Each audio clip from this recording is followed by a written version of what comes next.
한미 관세 협상이 어제 저녁 극적으로 타결됐습니다. 이런 가운데 트럼프 대통령이 오늘 아침 핵 추진 잠수함 건조를 승인했는데요.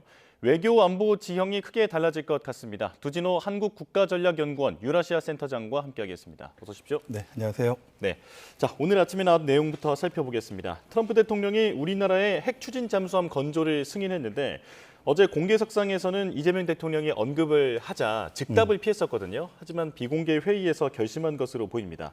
자, 이게 우리에게 어떤 점을 시사하는 겁니까? 네, 말씀하신 대로 어제 한미 정상회담 모두 발언에서 이재명 대통령이 이런 발언을 합니다. 핵 추진 잠수함 연료를 우리가 공급받을 수 있도록 결단을 해주시면 좋겠다.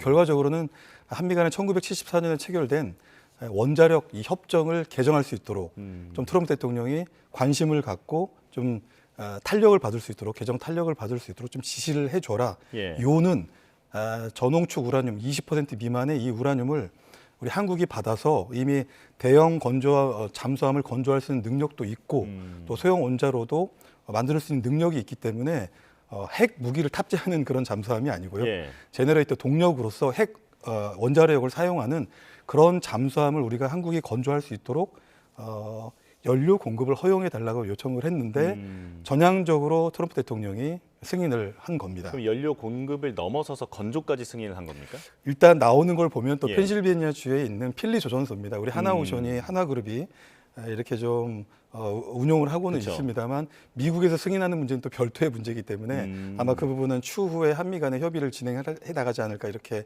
전망을 해봅니다. 예, 그 1,500억 달러가 조선업 협력으로 약속이 되어 있는 상황인데 지금 이 핵잠수함 건조를 필리조선소에서 한다라는 게 그 1,500억에 들어가는지는 아직 불확실한 거죠? 아직은 불확실한 것 같고요. 뭐 큰 틀에서 어쨌든 핵 추진 잠수함을 한국이 건조하는데 이제 큰 틀에서 미국이 승인을 했기 때문에 물론 장소의 문제도 있습니다. 원자력 예. 주권을 회복한다는 측면에서 이미 아까 말씀드린 대로 대형 잠수함을 건조할 수 있는 능력과 또 소형 원자로 기술을 가지고 있는 대한민국 입장에서 굳이 또 그 핵 추진 잠수함을 대한민국이 아닌 이 필리조선소에 해야 될 큰 의미가 있을까, 필요가 있을까라고 하는데 의문이 제기되는 측면이 있습니다만 예. 어쨌든 상징적인 측면에서는 마스가 1,500달러가 들어가는 이 마스가 어떤 프로젝트 안에서 상징적으로 몇 척 정도는 건조할 수 있는 여지도 저는 있다라고 생각이 되고요. 예. 또 그걸 검토할 정치 외교적인 필요도 충분하다고 봅니다.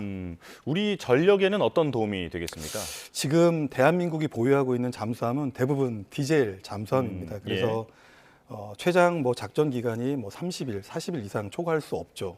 그리고 그런데 이제 이론상으로는 이렇습니다. 만약에 핵 추진 잠수함을 이렇게 우리가 건조해서 정말 이제 작전에 투입을 하게 된다면 이론상으로는 무제한적으로 작전을 수행할 수 있습니다. 예. 다만 승조원들이 그러니까 잠수함에 탑승하는 우리 해군 승무원들이 무제한적으로 작전을 그 심해에서 할 수는 없죠. 그래서 최적 기간이 최대 기간이 한 100일 정도라고 하는데 예. 100일 정도로 하더라도 지금의 디젤 잠수함들이 가지고 있는 그런 어떤 작전 기간 30일에서 혹은 40일 또 작전 반경을 훨씬 초월할 수 있기 때문에 대한민국의 원양 작전 능력이 획기적으로 개선이 되고요. 북한의 특히 핵 미사일 능력이 고도화되고 있고 북한도 역시 대형 지금 잠수함을 건조하고 핵 추진 잠수함까지도 언젠가 러시아 기술 이전 받아서 예. 건조할 수 있는 가능성들이 열려 있기 때문에 그것에 대해서 비례적으로 우리가 대북 억제력을 확립을 하고 또한 주변국의 이런 다양한 그런 위협에 대비하는 차원에서도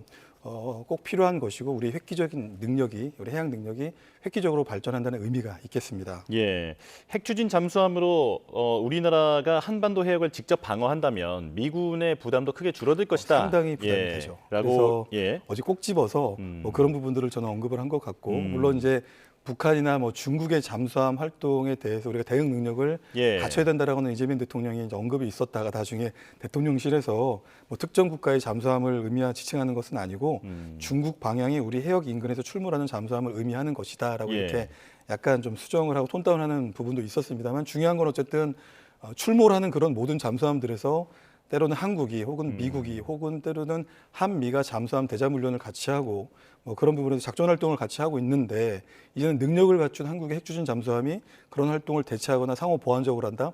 미국 입장에서도 들어가야 될 그런 어떤 군사적인 요소들을 또 아낄 수 있는 그런 여지가 있기 때문에 이런 핵추진 잠수함을 한국이 건조하고 갖는다는 것은 미국의 어떤 국방 부담을 줄여나가는데도 일정 부분 효과가 있겠습니다. 예.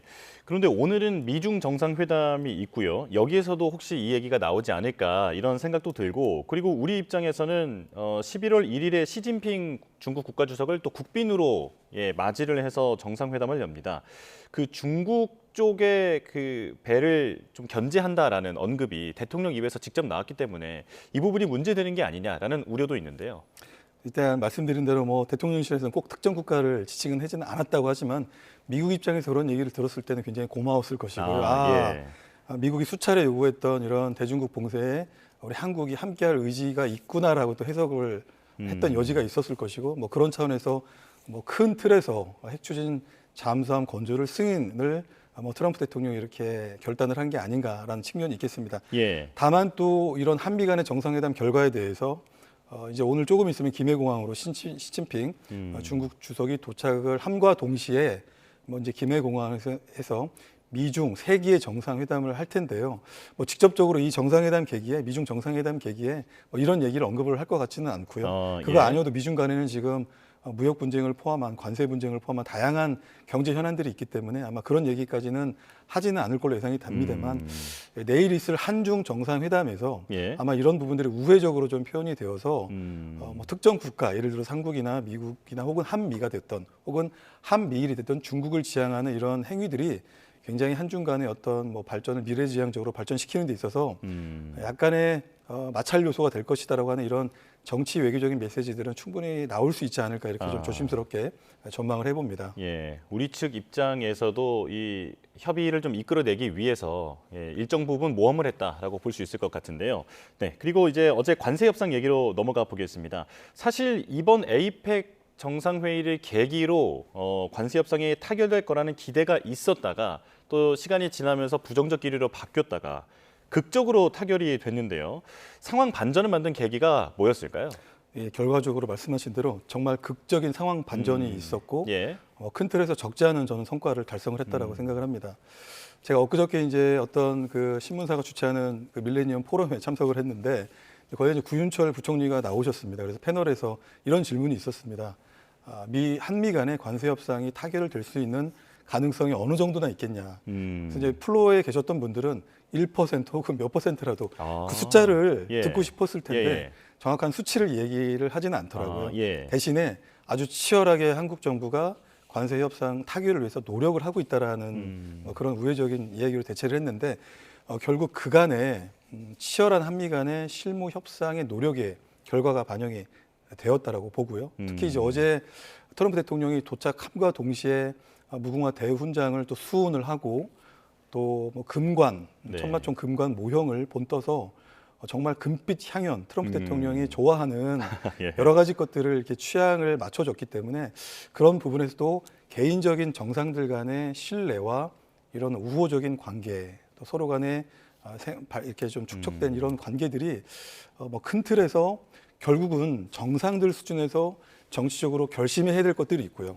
또 그 전까지는 실무적으로 치열하게 논쟁을 하고 토론을 해서 양국 간의 서로의 이익들을 조정하는 과정이 있는데 결국 이런 모든 이제 결과들이 정상들에게 다 보고가 되었고 남아 있는 몇 개의 쟁점들에 대해서 어제 이제 모두 발언 이후에 한미 정상회담에서 이렇게 좀 통 크게 정치적 결심이 이루어진 게 아닌가 이렇게 생각을 하는데 정리하면 한미 간의 치열한 실무 협상의 결과가 긍정적으로 반영이 되었고 어제 이재명 대통령을 포함한 우리 측이 준비한 트럼프 대통령을 맞이하는 최고의 이런 예우들이 결국은 트럼프 대통령의 개인적인 어떤 좀 마음을 사지 않았나 이렇게 생각을 합니다. 예, 정치적 결심이 있었을 것 같다라고 말씀을 해주셨는데 안보 전문가시니까 혹시 그 이번 관세 협정에서 안보가 어떤 주요 재료가 됐을 그런 가능성도 있지 않겠습니까? 사실 뭐 주한미군의 그 역할 재배치라든지 이런 부분은 공식 석상에서 언급되지는 않았었거든요. 네, 모두 발언에서 나오지는 않았습니다. 동맹 현안에 대해서 나오지는 않았지만 저는 그 핵 추진 잠수함이 필요한 연료를 공급하도록 트럼프 대통령이 결단해 달라라는 말 속에서 굉장히 놀랐습니다. 민감한 얘기를 이렇게 이제 이재명 대통령이 전 세계가 집중하고 있는 이 세기의 정상회담에서 이제 그런 이야기를 한 것은 한미 정상회담 90여 분간에 있었던 정상회담에서 일부 동맹 현안들에 대한 논의가 충분히 있었을 것이고요. 이제 어제 있었던 한미 정상회담의 피테세스 미국 국방부 장관, 뭐 전쟁부 장관이라고도 하는데 예. 국방장관은 참여하지 않았습니다. 그 이유가 이제 다음 주에 서울에 있을 한미 국방장관 회담, 한미 안보협의 SCM에서 이런 동맹 현안들은 매우 구체적으로 국방부 차원에서 그리고 합참 차원에서 MCM 차원에서 다뤄질 것이기 때문에 아마 그런 부분들은 이렇게 많이 논의가 되어 있지는 않았습니다만 그래도 원자력 개정 협정에 대한 화두를 던짐으로써 나머지 동맹 현안에 대해서 이재명 대통령이 우리 한국 측이 좀 주도권을 좀 갖고 협상에 임하고 우리의 입장들과 이익을 관철하는 데 있어서 상당한 좀 그런 입지와 어떤 유치들을 확보를 한 것이 아닌가 이렇게 생각을 합니다. 이제 한미 간의 동맹 현안들이 여러 가지 첨예한 게 있죠. 말씀하신 전략적 유연성의 문제가 있고요. 예. 또 그 전략적 유연성의 맥락 안에서 주한미군의 수준과 범위는 어떻게 할 것이냐. 또 주한미군의 임무와 역할은 기존의 대북 억제력에서 이제는 대중국 봉쇄로 또 이렇게 좀 전환이 되는 그런 측면이 있겠고 그랬을 때 과연 한국군의 역할은 어떻게 될 것이냐라고 하는 문제 있고 또 나아가서 핵세스 국방장관이 높게 평가한 이재명 정부 임기 내에 전자권 전환 혹은 전자권 회복에 이르기까지 이런 예. 중요한 동맹 현안들이 아마 한미 정상회담에 이어서 굉장히 후속 조치로서 심도 있게 논의가 될 것 같고요. 원자력 개정 협정도 아마 이제 추후에 이 개정 협정에 대한 탄력을 받을 걸로 예상이 되고 전자권 전환과 주한미군의 임무와 역할 조정과 관련된 트럼프 2기의 동맹 정책 현대화도 굉장히 가속화될 걸로 예상이 됩니다. 아, 예. 자, 안보 측에서 훨씬 대화가 수월하게 잘 이루어져 왔다라는 그 분위기는 저희도 여러 차례 보도를 통해서 전해드렸는데요.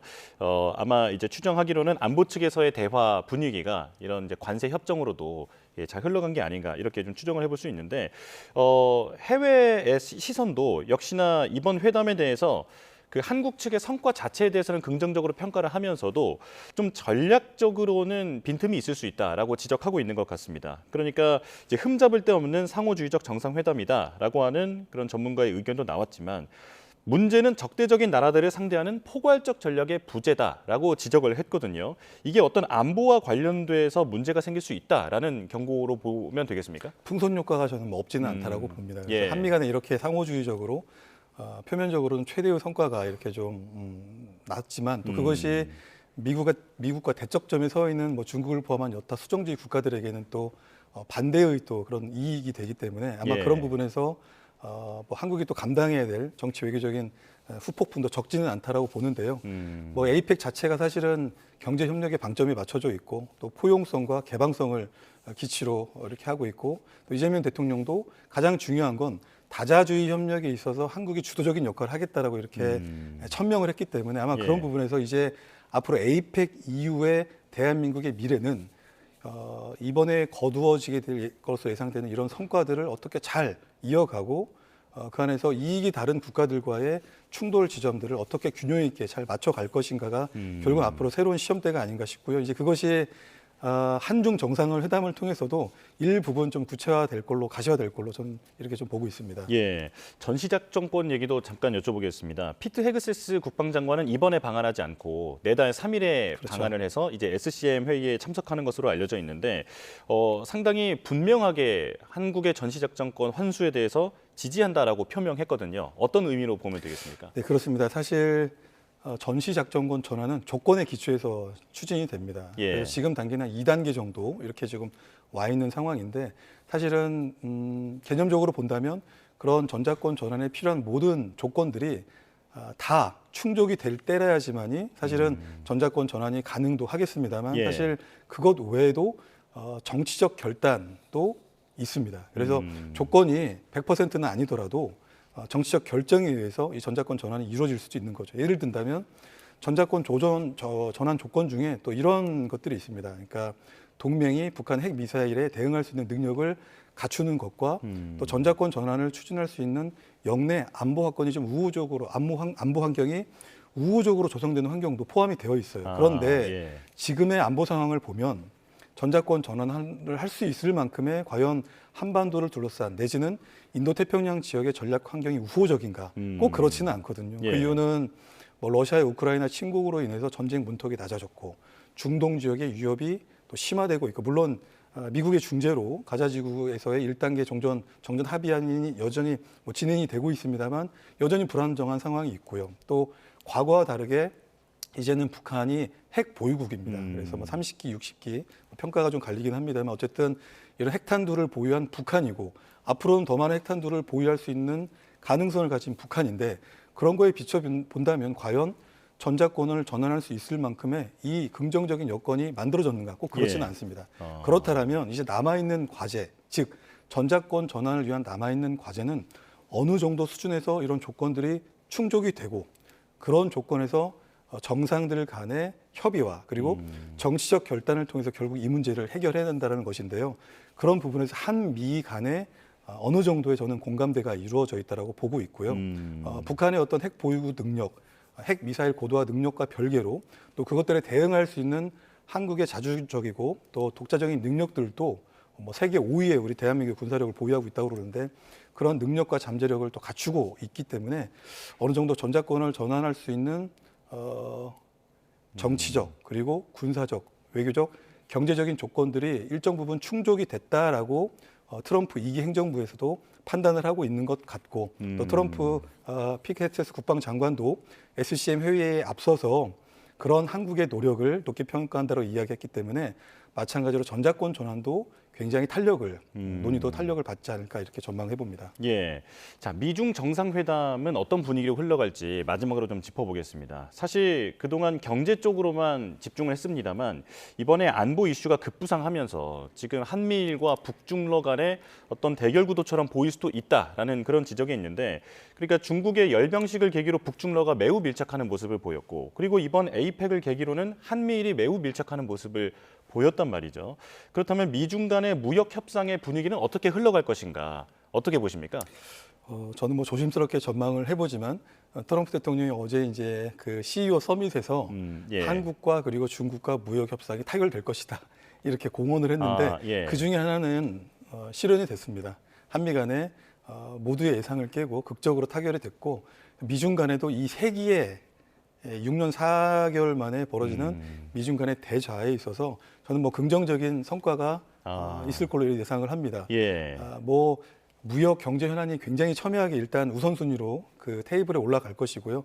말씀하신 대로 안보 의제도 지금 첨예하게 있죠. 타이완 사태를 비롯해서 또 미국이 중국 봉쇄를 위해서 뭐 한미일 안보 협력, 또 미일 동맹, 한미 동맹을 또 고도화시켜가는 문제, 또 미국의 여러 유사 입장국과 인도태평양 지역에서 이 동맹의 결속력을 강화하는 것들이 결국은 중국을 부담스럽게 하고 불편하게 하는 측면들이 있기 때문에 그런 안보 의제들도 논의될 가능성이 없지는 않겠습니다만 오늘 이제 6년 4개월 만에 그야말로 이 세계의 정상회담에 나설 두 정상들이 이런 첨예한 안보 의제보다는 주로 이제 뭐 히토류라든지 또 펜타닐을 포함한 여러 가지 미중 간에 얽혀 있는 그런 무역 분쟁들을 조금 해소하고 최소한 1년 정도는 휴전을 하자라고 하는 그런 스몰 딜에 좀 더 집중을 하지 않을까 이렇게 좀 전망을 해봅니다. 그러니까 정면 충돌은 피할 것 같다라고 그렇죠. 정리를 해보겠는데요. 지금 속보가 들어와서 전해드리겠습니다.